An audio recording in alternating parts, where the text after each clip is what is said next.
Sir చెప్పండి sir, ఇప్పటికే అదుపులోకి తీసుకున్నారు పోలీసులు, ఏం చెప్తారు? సార్ నన్ను నన్ను అలో చేయలేదు. నన్ను ఇంకా అలో చేయలేదు. లేదు, ఏ సెక్షన్స్ పెట్టినారు ఒకసారి ఆ సెక్షన్స్ ఏం అట్రిబ్యూట్ చేశారు అని చెప్పి తెలుసుకోవడానికి మాత్రమే వచ్చిన, కానీ నన్ను ఇంకా అలో చేయలేదు. లేదు లేదు ఇంకా ఇంకా ఇంకా అది లేదు లేదు ఇంకా ఇంకా పర్టికులర్స్ పూర్తిగా తెలియలేదు మనకు. అది తెలుసుకుందామని చెప్పి నేను వచ్చిన. ఇప్పుడు they are going to produce before the magistrate.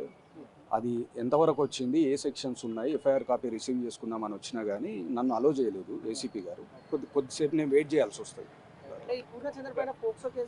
లేదు లేదు ఇంకా కన్ఫర్మేషన్ లేదు లేదు కన్ఫర్మేషన్ లేదు. నాకు ఒకవేళ కన్ఫర్మ్ అయితే మీకు చెప్తాను. అంటే వాళ్ళ పాప మాట్లాడుతూ కూడా గుడ్ టచ్ బ్యాడ్ టచ్ చేశారు అని కూడా చెప్తుంది, మిస్బిహేవ్ చేశారు. అదే ఒకసారి అటువంటి కంప్లైంట్ ఏదైనా if it is lodged by the daughter and also if the section is altered, I will let the media know everything. ఇంకా అక్కడ దాకా రాలేదు, నన్ను అలో చేయలేదు. అంటే పూర్ణచందర్ ఏం చెప్తున్నాడు, ఏం జరిగిందని ఏమన్నా చెప్పారా మీతో? నాకు ఓన్లీ తాను మీడియాకి రిలీజ్ చేసిన లేఖ మాత్రం నాకు తెలుసు అంతవరకే.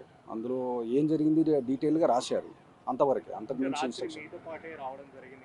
అవునవును నేనున్నా పర్సనల్గా ఇంకేం మాట్లాడలేదు. ఒకసారి సెక్షన్స్ వచ్చినాక రిమాండ్కి వెళ్ళేటప్పుడు నేను ఇన్స్ట్రక్షన్స్ తీసుకుంటా, ఎందుకంటే బెయిల్ అప్లికేషన్ వేయడానికి I should also have all the instructions from him.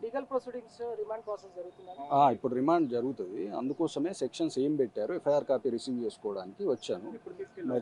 ఇంకో half an hour or 1 hour. లేదు సార్, అదేం లేదు, అక్కడి వరకు ఏం లేదు. ఎఫ్ఐఆర్ కాపీ వస్తే అట్రిబ్యూటెడ్ సెక్షన్స్ చూపెట్టి నేనే మాట్లాడతాను మీతో.